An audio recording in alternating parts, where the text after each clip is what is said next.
Well, despite not having a free practice 1, a 2.5 hour delayed free practice 2, and no fans for FP2 and a resulting lawsuit as a result, 2 cars damaged due to a manhole cover with a controversial penalty as a result, temperatures more resembling the Arctic Circle than the desert, some truly cringeworthy pre- and post-race gear, and Jacques Villeneuve getting married in the F1 chapel. Despite all that, we actually had a pretty good race. How do you see the weekend, Kyle? Because there's definitely 2 ways of going about it, but yeah. How long were you cooking that intro up? I typed it up about 3 minutes before we got on call. Nice, it's good. Yeah. Yeah. I feel like this is the kind of weekend where I feel like it's been covered more than any other weekend. Yes. So maybe, there's a lot to talk about as you've just covered. Or maybe there's a lot that we can delve into that maybe hasn't been as covered because you've just seen the headlines of, as you say, the farcical day one, the bizarre US antics, those type of events. But there's still plenty of, I think, things that are now, even this week as things are simmering down, people are realizing a few things, that either happen in the back or just other facts and figures and such. So, there's a lot that we can get into. So I'm excited. Yeah, definitely. I mean, like I said, it's that the race was, I had very... maybe low hopes for the race. I was very fence-sitting about whether I thought the race would be good or not, but it actually... I think everyone was. I don't think a single person knew. It's like, it's almost a 50-50 to go either way. Like, you couldn't know. Even after quali, it's like, you still can't know. Yeah, qualifying was a strange one as well. Like, as I sort of half predicted, the Ferrari, sorry, not the Mercedes, that's my 2014 to 2020 brain working. But the Ferrari was undoubtedly the strongest, arguably all weekend, including the race as well. But they were almost untouchable in the qualifying. Like, I think Leclerc had 0.3 to Max, which is probably the biggest. It wasn't. Yeah, they pretty much gapped the field. Both of them really gapped the field. Yes. So that car had something. I didn't check to see if this was similar to reasons for Singapore. Again, as I guess we'll get into this circuit, the conditions, both because of the temperature and the track surface itself, is basically like 3 or 4 combinations of things we've never seen before. Even if one of them was something we'd never seen before, there was like 3 or 4 of them together. So it made for complete unpredictability, and I guess Ferrari the ones that figured it out overall. I mean, that didn't translate to anything, which I guess we'll get into, but still overall pace, they still were the fastest team. So credit where it's due. Yep. Definitely. Yeah, they were the top dog to beat this weekend. Yeah, absolutely. I mean, we can start with Max ends up winning, but I feel like we've said this more in the last few races. It wasn't as easy as, hey, Max got P1 again. There we go. We're done. Preview, debrief done. But it was tricky. Like we said, with Leclerc being so fast in that Ferrari and Perez actually doing things again actually made it quite difficult. And as we'll go into, the penalty actually meant, particularly late race, he had to fight for it. So but I mean, that Red Bull, I want to touch on Red Bull because obviously Red Bull went I want to say a slightly different way. Maybe we just didn't hear about it with other teams, but Max went the full sort of low downforce with the straight line speed. It ended up being probably the right decision, whereas Perez took a little bit more wing, left him vulnerable down the straights, as we saw later in the race. But what did you think of Perez's race? Because I know you've been pretty vocal about particularly his last defensive move or lack thereof. But I mean, he did okay for the most part, you would have to say. That summarizes. I think it's overall it's hard to, slap him down too much. I mean, he drove a decent race. I mean, this was a difficult circuit. It was a circuit that anyone could have made a mistake. It was a circuit where, drivers and strategists and teams had to think on the fly. And really, he had a decent shot at winning it. I know some people would put it down to saying even with his car disadvantage, it made it harder. It did mean that through the corners and such, he was able to keep quite close to other cars. So when he was moving through the field, it meant he could really tuck up behind people and then pass them. But it meant if he was being attacked, you could see, even if he got a good run out of that corner, which often he did because he had that bit of the better grip, then the straight was just too long where people could just pounce on him, which ironically happened to him basically twice, where he got, overtaken once, and then Leclerc made a mistake, but then he fought back and then he did it a second time, and it was like, it was the same corner, wasn't it? Yes, but he still, look, bigger picture, Perez did secure his P2 this weekend. Yep.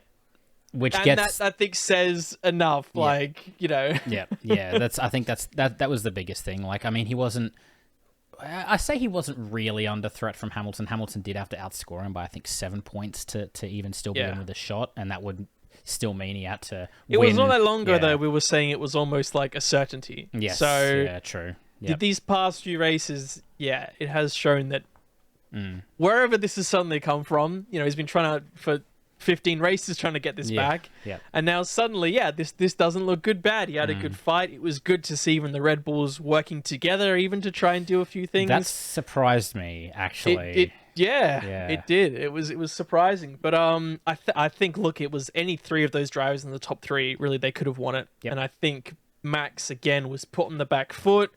He even made a few mistakes, but then he worked hard, took a few risks, and it kind of paid off. And he just came out on top. Yep.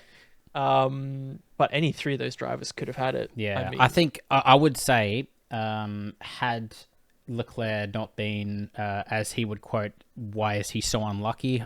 He got quite unlucky this race as well. I think with that, because he one-stopped, with that second safety car, where Max did pit again, Leclerc obviously didn't, because it was just timing-wise it just wouldn't have worked. It was one of those where I don't think the teams had much time to make a call. So people like Perez and that, it was a pretty easy choice. Yeah. Because they either stopped super early, and that was part of why Perez and others were flying through the field, because they stopped very early, either because they were in a lap one incident or they just, were trying something different.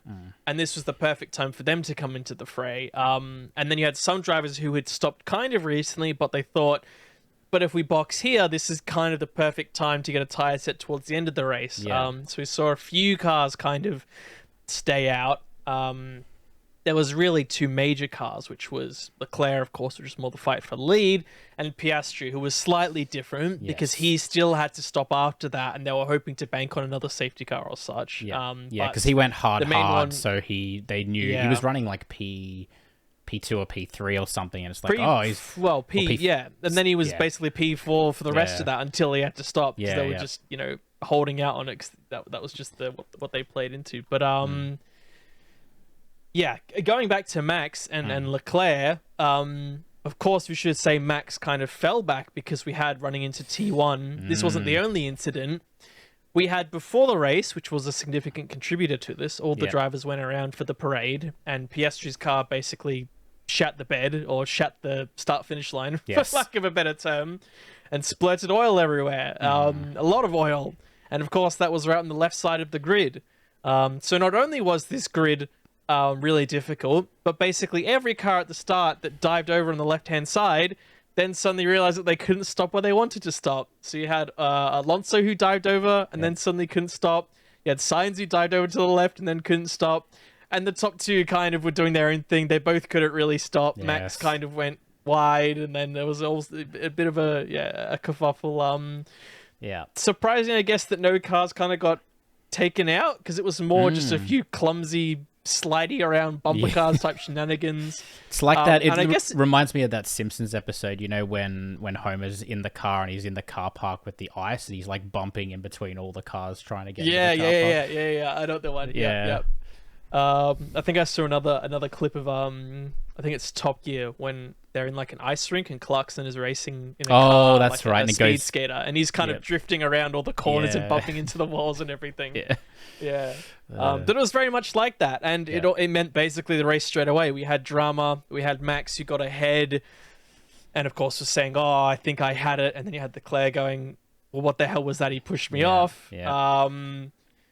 And they Red Bull basically said, "Don't give it back just yet." It looked like Max was going to actually run away with it, and we thought, "Oh, well, even if he gets a penalty now, this is going to be another 5 seconds, but it doesn't bloody matter." Yes. But then he didn't run away with it, and then Leclerc, through that kind of second phase of that first stint, caught up to him, which is not something we've ever seen before. That doesn't so happen. he obviously didn't go, this has happened again, this is crap. He just went, I'm going to go after him. And Max, you saw like early pulled a gap really quick, and the theory was maybe then, he was trying to break the DRS, because the DRS train is so big. Yeah. And as we saw that Ferrari, if it got a sniff of it being a slipstream, it was like a bullet. Yeah. So Max was trying to get away, and then, he probably pushed it a bit too hard, and the Ferrari's like, come Thank here, you very much. And yeah. Exactly. He got past, didn't he? Yeah. He did. Yeah. And it meant that it's probably a good topic to go after the year, because this is a really good assessment of was the 5-second penalty good or not, versus telling him to just give the place back. Because he gave the place back, they might have kind of boxed in the same order they did anyway. But in this case, Max had to serve 5 seconds, which at the time was killer. It put him really far back. And if they just said swap it and then they were still close to each other, well, then that wouldn't have hurt him as much, Yeah. And you would have gone, he should get more than that, because he should be hurt more than just. So the difference is, like, Leclerc obviously had, like we even saw during the race, he was able to hold off Perez for quite a lot. And I think possibly even Max, I forget, but like using the battery really efficiently. Yeah. Like, even though they had the DRS behind, he still had really, really good top-line speed. So the idea is that I think it might have been the race article, potentially. But they were talking about, like, because graining was such a big issue, having the clean air out in front probably made a big difference. Like, we obviously saw that Leclerc was able to take care of his tyres despite being 2 seconds behind Max. Imagine if Max, with his significantly more graining, was also behind Leclerc.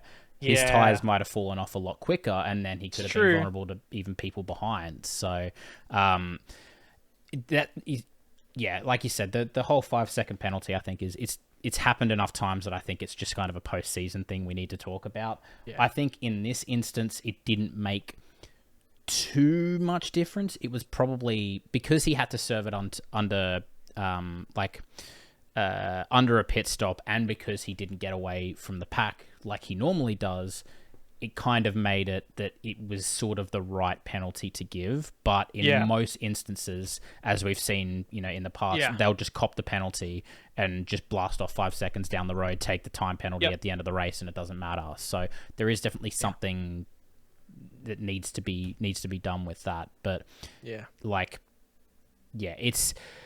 is like, it does change the dynamic of the race. It did, because he had to then get his elbows out. Yeah. And ironically, one of the moves that, from his side, I think this was the second time he tried the move, where kind of running after that second straight, you've got that twisty section leading on to, I guess, the third straight it would be. We saw Max earlier, I believe it was on an Alpine, make a move kind of like around the outside, which became the inside, and it was brilliant. And then he... I was actually talking to my dad about this, and I was saying about how normally you can't really do that because you've got a racing line, and then off the racing line is so dirty that it's like, you're not going out there, son, unless it's like super wet where it doesn't really matter, you're going to slip off. But because there was basically no racing line here, you could go through a different line, and if you had that lateral grip, which of course the Red Bull does, then you could go around the outside. And it was ironic that the second safety car, which really brought him back into this race, because I think without that, it was pretty straightforward for Leclerc. It might have been a little difficult, but far easier than it ended up being, because, as you saw, he had to fight tooth and nail and just got the P2, right? Yeah. But ironic that the incident that George caused with Max is the safety car that ended up saving Max and actually bunched up the pack. Yeah, he took that pit stop so they could check the car and get the tyres, and that meant he was actually a lot closer. And also because then Perez and others who kind of lucked out were then much closer to Charles, of course. So there's a question of whether they should have boxed Leclerc, of course. I think that's one where people go, it's kind of 50-50, but kind of if you look at it. So I think it's definitely 50-50 because you're running out ahead. You also, have to you have to make that choice first. You can't really react to Yes, anyone the behind you others can because by react then to it's you. Yeah. exactly They do the classic do the opposite to Do the X, opposite, right? yes. You hear that So, so many times. if it was just Max that pitted, or maybe one or two people that pitted, he might have still been okay because Max would again still have to fight through a lot of the field again. It was the fact that it was like 6 or 7 all in the same group, all pitted at the same time, that sort of kind of went against Leclerc there. And those that did stay out weren't really cars they were going to have much of a problem with to overtake. So so I think the biggest losers there definitely Leclerc, but you have to say the Williams as well. They both stayed out. They had more than enough pace for a double points finish, but they just started absolutely dropping back on those tires, which was really unfortunate. So I tell you who absolutely won big time is P4 Ocon, P5 Stroll starting P16, P19. Both, I think, pit under... No, Ocon only one stopped. He got up to P8 on lap 1 during the kerfuffle, and then somehow did a 1 stop. I don't know how that Alpine had pace. It doesn't make sense. They're supposed to be down on power. I think it was just he kept out of trouble. Yeah, this was certainly a race to keep out of trouble. I mean, especially into T1. Look, we had 8 different teams in the top 10, and one of those teams wasn't McLaren. So that says enough about that starting that we had. Yeah. Perez, I think, for once, wasn't really stuffed by his own emission. The team basically thought that he was safe, when in reality we saw the massive time gain that drivers found. I thought that was a really, really strange decision. When they brought him in and he was P6 and they boxed him early, and it's like, that's the wrong call. Like, straight up, I'm like, that's the wrong call. There are drivers behind that will improve, and he just missed out. The one race weekend where he looked pretty damn strong. And who knows where he could have started. Yeah. But as we say, after that kind of T1 and then, as we say, 2 safety cars, it kind of meant that anyone could kind of recover something. Yep. We did have some of those cars like Bottas that started in the top 10, but they got completely bamboozled by the start, and that meant that top 10 was not able to be cashed in at all. So I don't think any teams that were fighting for the P7 in the constructors actually scored here. No, you might be right, actually. P10 was the McLaren, true. P9... I don't think P9 was Alonso. Yeah, so it was only Piastri, Alonso, Russell, Hamilton, Sainz, Stroll, Ocon, Checo. So that was not a single point for those fighting for P7. And when you looked at quali, you went, "Ooh, this could be it. This could be the race that decides it." 2 Williams in the top 10. None of them scored. I didn't even. That's a really good point, because this is like the chaotic nature of this race. You would have thought there's points so off many the of those grab in the for lower these. top 10 got stuck, and then everyone in the mid moved forwards or took an early stop, and then Perez and Sainz and co just creamed through the field because they had fresh tires and they just blitzed all of them out the way, basically. So wow, that's insane. You mentioned Piastri there. I do want to talk about McLaren's weekend, because they had a pretty awful weekend. I think it's probably their worst weekend since Austria, you would have to say, or before Austria. I should say. They both got knocked out Q1, which I think surprised...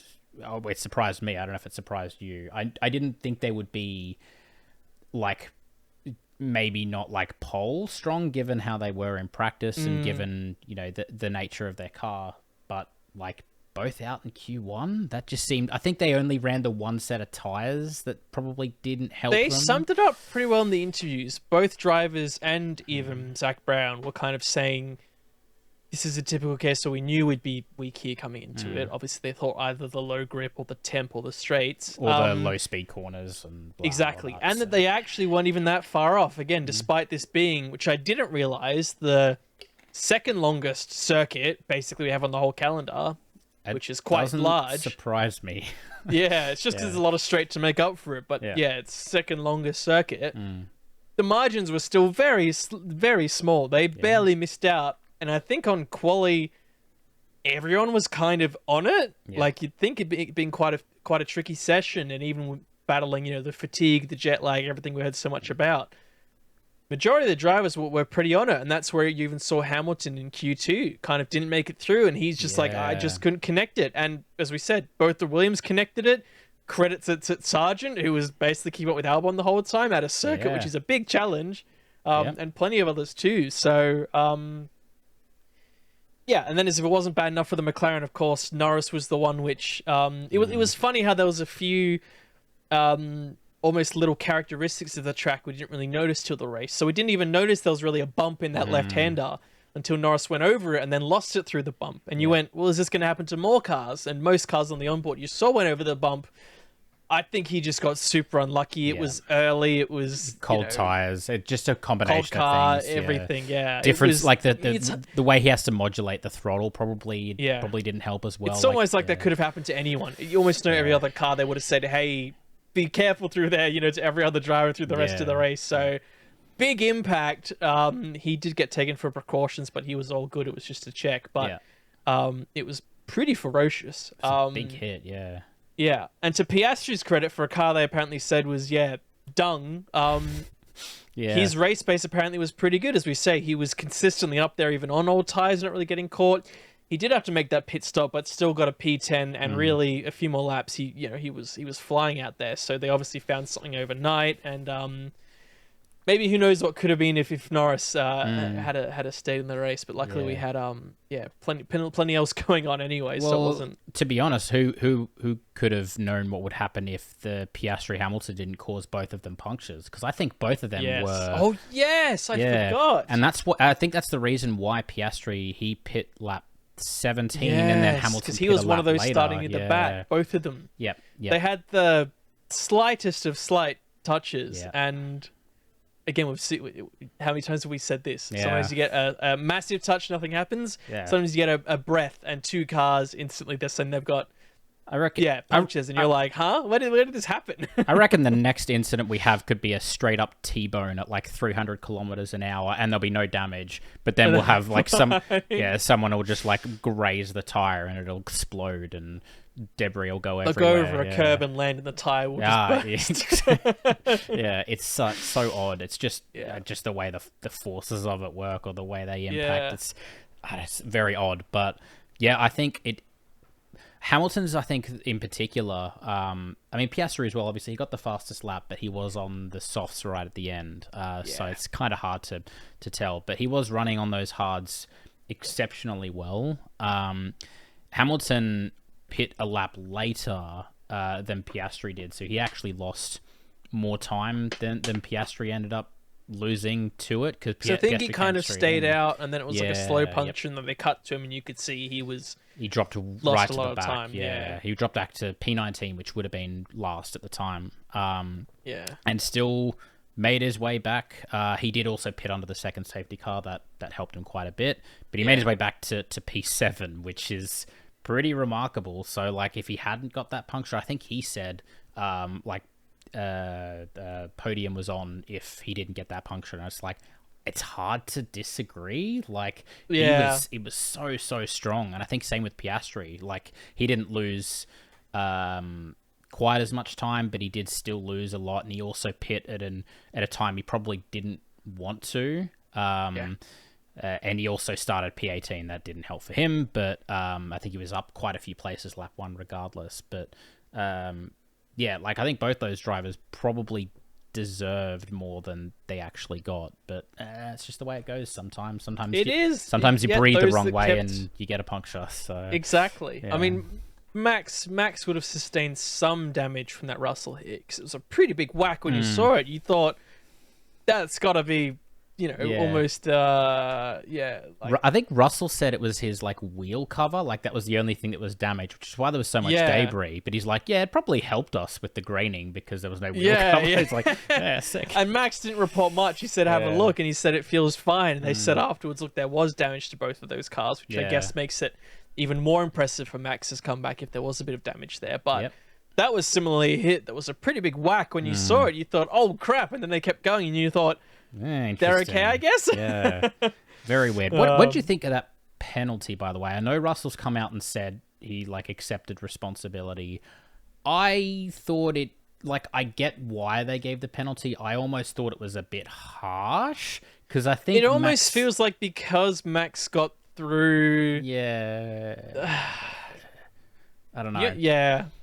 I think at minimum you give him a like penalty points or something, right? To say, hey, that was your fault. That was not on. You know, you did basically turn into him. Max really kept it as tight as he could. To his credit, it was a great move. So Russell just didn't see it coming at all. Yeah. Yep.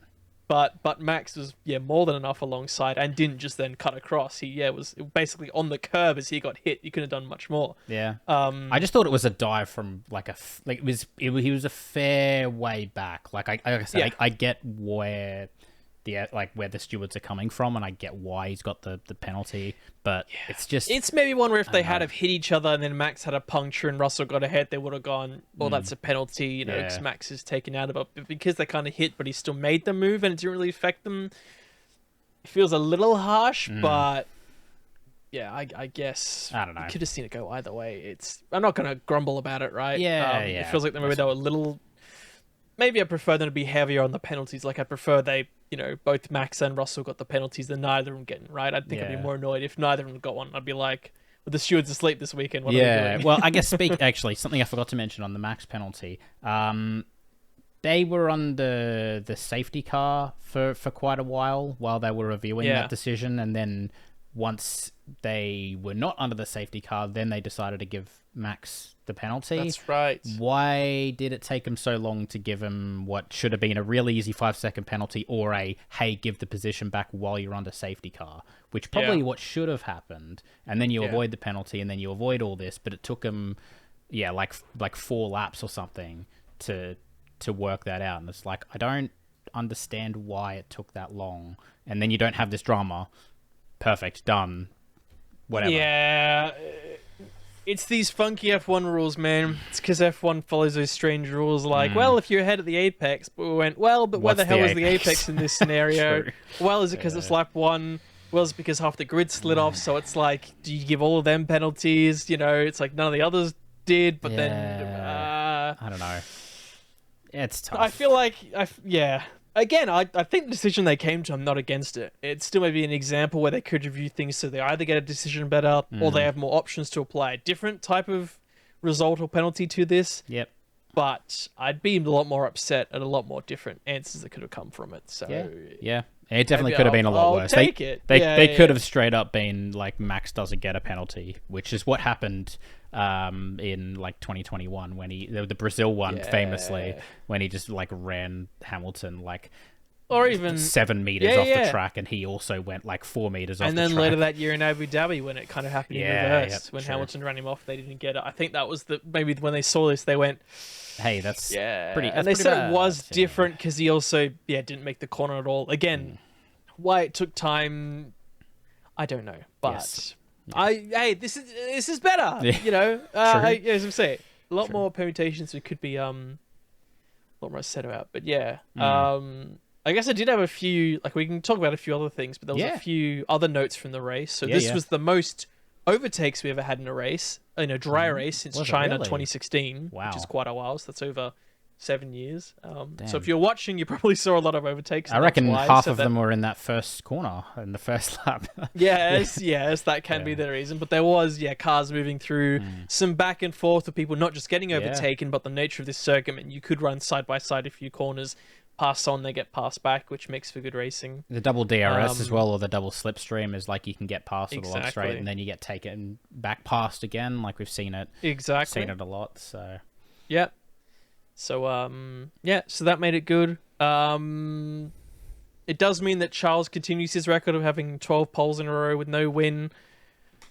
Yeah, that's a lot. I'm sure he's absolutely desperate to change that. The fact that it's now become like a big thing, it's just gonna, every time he gets pole now, it's just gonna be but he's gonna lose. It's not even like it's the record of most points without a podium or without a win, or it's most what's the other one that's common, most like races without a podium, those type of things, or without a win. This is yeah, most poles without a win, which is a little bit of a strange one. Yeah. You'd think being on pole should, and be on pole enough times eventually you'll One get of the 12 win. of those should pay off. Just and I Yes. think just the nature of particularly this season, because Charles has got quite a few this season, but like I think last season as well, same thing. They have the better one lap car, and then Red Bull just have the much stronger race car. So it's very rare that you have it's so different. For sure. Yeah, but I mean, especially with Max and Red Bull at the top of their game. So Yes. if it is close like this weekend, they still figure out their way around it. yeah. Yes. This was Max for this year is now the only driver to not have a DNF because Lando crashing out was his first that's DNF right. of the year. So it means Max is alone on that, and I guess we will see if he can hold that for the entire year. Long gone to the time when we said, 1 or 2 DNFs for every driver is normal per year. There's some sort of car failure or driver error.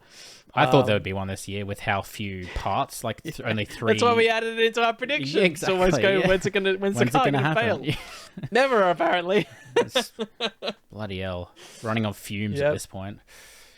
I know.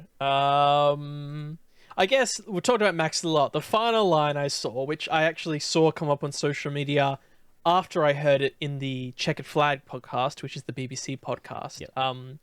Because Palmer was on there, who is always fantastic in that podcast. Brilliant. I must admit, he is fantastic. Brilliant analyst for sure. Yes. So he was talking about the fact how, look, throughout the weekend, Max is being very open about his thoughts, about how he didn't like the show, about how he wished there was more for the racing. He wished the fans would show more about the racing rather than the show. He also didn't like the track. He thought it was boring, and Yes, he said before the race the track was boring. I think on the Saturday I heard that both his team and his dad basically said, it's all good to have an opinion, but you're also being paid $1 billion, to drive around in fancy cars. Yeah. Try, you can fluff it up a bit, but you can still be honest at the same time, right? It doesn't have to every second be, this is crap, like we should be going to wherever to party, So, yes. But, and then Palmer's comment, which was ironic, is he said, you can't say one day that Las Vegas GP is in shambles, and then 50 laps later, you're singing Viva Las Vegas in an Elvis suit. Yes. Which he was doing after the race. So, yes, just because he wins now, he's like, that was great. And he's getting into the spirit, and he's got his special suit, which completely contradicts what he was saying the past 24 hours, where he says, I'm not for the glitz and glamour, and yet he's got a bloody Elvis suit with like a wrestling belt over it. Everything. How he even got in that suit? People are like, how did they convince him to put on the suit? They'd be like, Max, put on the bloody suit, or you're fired. maybe he really took those comments from his team and his dad to heart, and he's just like, you know what? If you can't beat him, join him. Exactly. It could be. And of course, it's Max. He talks about this, but really, he loves winning. More importantly, he loves winning a really difficult race. So after this race, he was on cloud 9 because he was like, I really enjoyed that. He fought tooth and nail, and these are the races that it's why he's here. He says he doesn't mind a lights to flag victory, but these are the races that he joined F1 for. Of course, yeah. So of course he's going to be like, now I'm happy. Now that was great. Yeah. But, it was funny that contrast anyway. It's I was almost like respectful of him. Like I know it was like every single time, because on the one hand, I get why he's so like argumentative about it, because like every second question is, oh man, Vegas, great, yeah, awesome, yeah, fucking fantastic, and he's just like, bro, this is shit. Like, and he's obviously one to speak his mind, so at some point you'd have to get over it. You just get so over it. You're just like, no, I don't like this. Everyone's saying, oh, it's gonna be awesome, it's gonna be great, and he's just like, I don't like this. And fair enough. And then the end of the race came and he was singing Viva Las Vegas over the radio, and I'm just like, bro, I almost respected you for a second, almost, no. just a little bit. So whatever, that's he can do whatever he wants. I guess he's getting paid the millions, and he's winning all the races. He's a character. And, what is it? He's going to have the most expensive super license charge in the history because he's gotten so many points, and that determines the cost for your license. So, woe is Max. Oh dear. No, I'm too rich and I'm too successful. It's all a shame. Exactly. Anyway, I mean, that's pretty much all the notes I had. Like, I think Aston Martin did probably exceeded my expectations this weekend. Again, another weekend I didn't expect them to be super strong, but here they are. They've figured out whatever issues. Stroll did all right again. Yeah, Hey, did keep it up, incredible. buddy. Yeah. You're doing all right. Yeah. You know definitely. what? Again, another story we were saying weeks ago that this is over. Yep. Hey, that battle for P4 and the Constructors, it's on. Yes, we'll get into it. We've probably got a pretty sizable preview, but it's on. yeah. I got some notes on some of the battles for the final race, but it's well and truly back on for that. So, but which is full credit to not just the team, as I said, but also to Stroll. He's making that happen. Yep, he scored well his last few races and brought them back into it. Yeah, and he well outpaced Alonso in the race. He obviously kept out of trouble. A little bit more than that's Alonso saying something. did, but kept out of trouble, decent pace, strategy played it well. He banks it. Yep. That's when McLaren aren't banking it. Hey, that's all he needs to do. What you have to do, definitely. So, but I like. Outside of the day one shambles, I actually thoroughly enjoyed this, and I think it threw out quite a few interesting stories. I know for next year, not to go too deep into this, because we'll go into it next year. Yeah. But Vegas is the first race in a triple header, so rather than being a double header, which drivers already don't like because of how late it is. It's going Las Vegas, Qatar, and then Abu Dhabi all in a row. And I think Ricciardo found out about it during an interview because they were talking about how like they need to make the race earlier because then the track temperature will be a little bit better, blah blah, safety, all this. Also the fact that apparently like teams and drivers were all completely wrecked at the end of the day because it's so particularly having it as a double header, like. The fact that they probably have to adjust again to Abu Dhabi, let's say 3-4 days later. Like, if it was its own standalone event, fine. Like, I would say, hey, just fucking suck it up. Or if the time zone synced up with events around it. But it's almost... Yeah, it's like a 7-8 hour difference, so it completely shoots the body clock. But Ricciardo found out about the fact that it was the start of a triple header during an interview. It was like, oh wow, okay, not a fan of that at all. It's like, that's there'll be I think it's similar to what we said after was it Qatar, right? They've probably got a bit to look through and sort out for next year, but they've got time to sort it out, right? I'm not coming out of this going, oh god, it's first of 10. I'm like, it was actually there was some stuff to get right. Yeah. But you feel like they've got competency to lessons learned from it. Yeah. And probably come back even bigger next year. 100%. So yeah. I'm excited. It definitely I'm the fact that the racing was good, like even if it's not low grip, I think just the challenges the track presents as a whole, I think is a good track. It definitely, it was hard to see them racing around it beforehand. Even after quali, you went, but does it work for racing? Yeah, it's almost till that first few laps, you went, oh, this works. This really works. Yeah. Yep. And not just because of the low grip. In higher grip, it might be even better. Who knows? So... True, yeah. And the fact that they were saying, like, we don't know if it's going to be good for overtaking, and then you said it's the most overtaken since China 2016 is like, yeah, okay. Maybe we don't know what we're talking about sometimes. So, I'm actually excited to see if next year will be bigger and better. But, yeah. The only other fact I had is that Mr. George Russell has solidified his 8th place position with this result in the Drivers' Championship. He can't lose a place. He can't gain a place. So he's done it. Well done, George. P8 in this race and P8 in the championship. He's faded into not obscurity, but not necessarily in any limelight now. I just saw it. Yep. Fair enough. Well done, George. Hamilton's. What's he fighting for? P3, P4. Confirmed P3. He's also confirmed. P3, okay. Yeah. Top 3 are sealed top 3 in, are done. and then it's that we'll go into it. That battle for fourth, which is that's the other one I have. Blockbuster. Yeah. Both fourth for drivers and for constructors. True. Is really the big fight in Abu Dhabi, which is exciting. We have something to root for. We'll probably pick our. Maybe we'll pick it. We'll in a preview where there's a heads up. We should pick our driver and team that we think will maybe get both of those. Maybe that'll be fun. I'm not saying we should add an extra points or anything. I'm not saying we can just do it for fun. We can keep it the standard points. I'm not trying to get any advantage here. This is a side thing for fun. No points, so you can have some. What are those tallies at? Can I fudge some numbers again and you won't notice? Or?